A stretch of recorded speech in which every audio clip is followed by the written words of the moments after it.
Bonjour à toutes et à tous et bienvenue sur Eurosport et GCN pour le résumé de la troisième étape du Giro d'Italien féminin.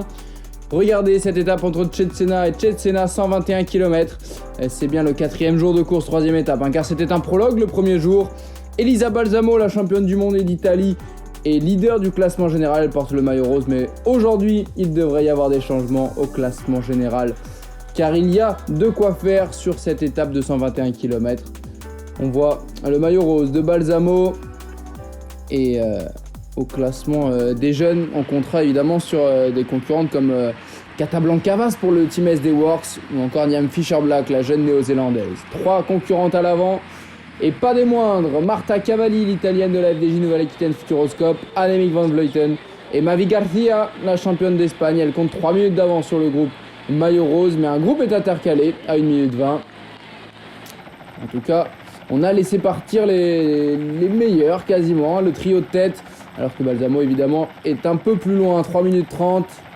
Mais ce n'est pas elle qui va jouer la victoire aujourd'hui sur cette étape. Mavi Garcia en tête, la championne d'Espagne qui avait dominé son championnat national. Van Vleuten qui s'est préparé très longtemps en altitude pour ce Giro, pour le Tour de France Femmes également à la fin du mois de juillet.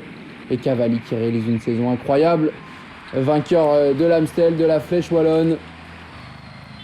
Alors qu'ici, Cavalli est en difficulté à 12 km de l'arrivée, alors que le peloton maillot rose est à 4 minutes 50, que le groupe de contre est à 2 minutes 50.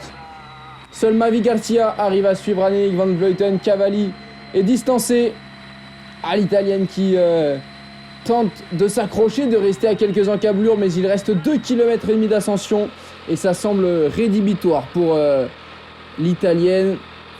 Derrière le groupe de contre qui s'organise avec Elisa Longo-Borghini, qu'on a du mal à reconnaître sans son maillot de championne d'Italie, elle qui avait été battue. Et c'est Elisa Balsamo, sa coéquipière, qui s'était imposée. Et Cavalli qui s'accroche, elle est qu'à 13 secondes à 5 km de l'arrivée. Marta Cavalli qui espère pouvoir revenir sur le duo de tête, alors que le groupe de contre est à 4 minutes 30. Attaque de Mavi Garcia dans le final. Mavi Garcia qui va arriver au sprint avec Van Vleuten, le sprint entre deux des concurrentes les plus expérimentées du peloton, mais Van Vleuten arrive très vite les mains en bas et ça va. Il n'y aura pas match, pas photo entre Van Vleuten et Garcia. C'est la néerlandaise qui s'impose, victoire d'étape pour Van Vleuten devant Mavi Garcia. Marta Cavalli qui va prendre la 3e place, mais à 43 secondes, elle n'a pas réussi à revenir et à limiter l'écart.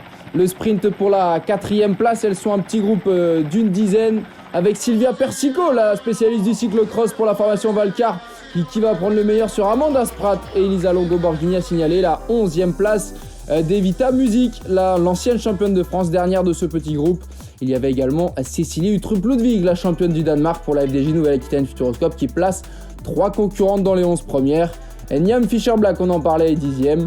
Erika Magnaldi pour la formation UAE est 8e. Et après, le peloton arrive à 7 minutes 13, enfin ce qu'il en restait. 11 minutes pour le plus gros des concurrentes. Le classement général dominé par Van Vleuten devant Garcia à 25 secondes, Cavalli à près d'1 minute et Longo-Borghini à 5 minutes désormais, Cecilie Uttrup-Ludwig à 5 minutes 13. Il n'y a donc presque plus match pour le classement général, elles sont encore 3 au moins d'1 minute à pouvoir s'imposer.